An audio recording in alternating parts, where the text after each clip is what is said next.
The US President Donald Trump has confirmed he has plans to implement 25% tariffs on steel and aluminium. It's a major escalation in the trade war that he's been waging for the last 3 weeks since he entered office for the second time. Mr. Trump says he will officially announce such reciprocal tariffs this week in just a couple of days' time, which is expected to take effect almost immediately. Very simply, it's if they charge us, we charge them. Any steel coming into the United States is going to have a 25% tariff. Nobody can have a majority stake for U.S. Steel. They can for other companies, but not for U.S. Steel. I think you agree with that, Dr. U.S. Steel was one of our great companies, and through a lot of stupidity and bad government and also bad management of the company, it lost that luster. But it's going to gain it back, and tariffs are going to help.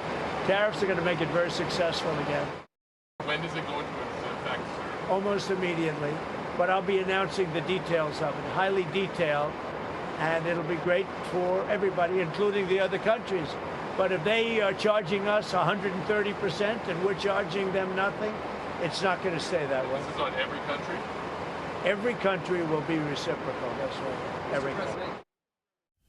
That was Donald Trump on Air Force One on the way to the Super Bowl. It was an impromptu media conference and he foreshadowed an announcement he's going to make in just a couple of days' time. Now, he has done this before. He did it in the first administration, tariffs on aluminium and steel. It was a blanket tariff imposed on all products going into the United States. But Australia was able to get an exemption back in 2018.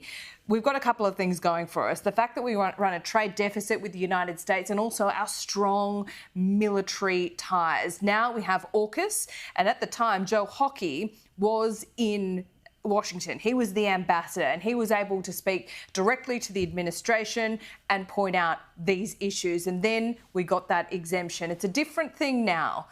All those conditions remain in place, but there's a different ambassador in the White House, and that is Cameron Reddin. The Albanese government is now working to understand how these tariffs can affect us. Live now to our political correspondent, Cam Reddin.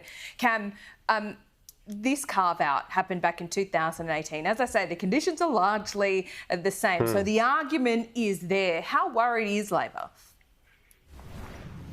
Well, Labor knew, Laura, that before too long they may have to try and wriggle Australia out of some kind of tariff from the United States. I think it's fair to say they weren't expecting it to be today. My understanding is there are briefings ongoing at the moment, including between ministers and departments, to try and figure out exactly what the potential impact of these tariffs would be. But sources stress to me that the big question is if and whether these tariffs are realised. They point to the implications of Mexico and Canada, where there were tariffs one day and a few days later they were put on pause. So there is some hope within the government that perhaps there will be an avenue for Australia to get out of these tariffs, even though the president was quite clear in his statements that any steel, for example, coming into America would be imposed. We can show you the impact that this may have. Now, these are somewhat ballpark figures, but they're more or less accurate for how much is going in from Australia to the US each year. Roughly $200 million of steel, roughly $300 million of aluminium. It's been put to me, too, that the United States is not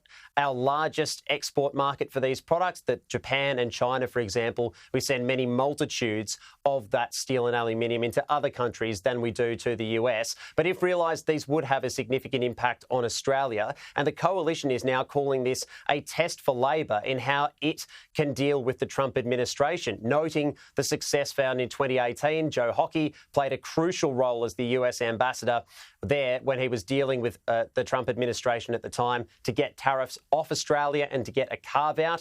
David Littleproud, the Nationals leader, leading the charge for the coalition on this, throwing down the gauntlet essentially to Labor, saying this is a test for them of whether or not they can also secure Australia a carve-out this time. This is a test for Anthony Albanese and Cameron Rudd. When you make disparaging comments about leaders in other parts of the world, sometimes it comes back to bite you, and unfortunately it could be the Australian economy that gets the bite. Yeah, the ASX has just opened. It was expected to be down about 0.8% at the open. We're going to speak to Ed Boyd in about 20 minutes' time because we'll get a better idea of how this has affected Rio and BHP shares. But we won't know, we won't get a good picture right now, so we're going to wait 20 minutes to speak to Ed. Cam, closer to home, it's really fascinating to see these results in Victoria at the weekend. And another poll from Redbridge Group, the Labor brand really in trouble in Victoria.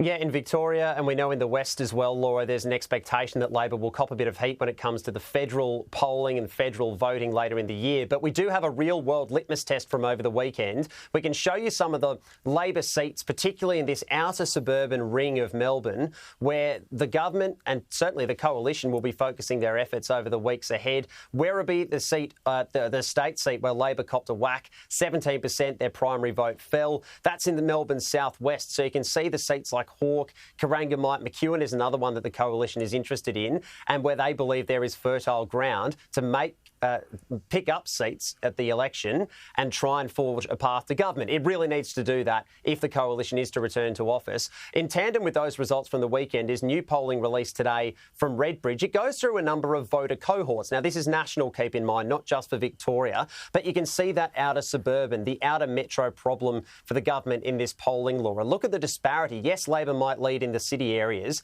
but what's that? A 19-point gap between Labor and the coalition in the outer metros. The coalition also leading on the gender split between both men and women. So, of course, this is one national poll. We saw the results from Victoria over the weekend. But between them, there is enough there to cause concern for Labor that the coalition's message on cost of living may, in fact, be cutting through, in particular in those outer suburban areas. Cam, thanks so much. It's going to be a busy day there in Parliament.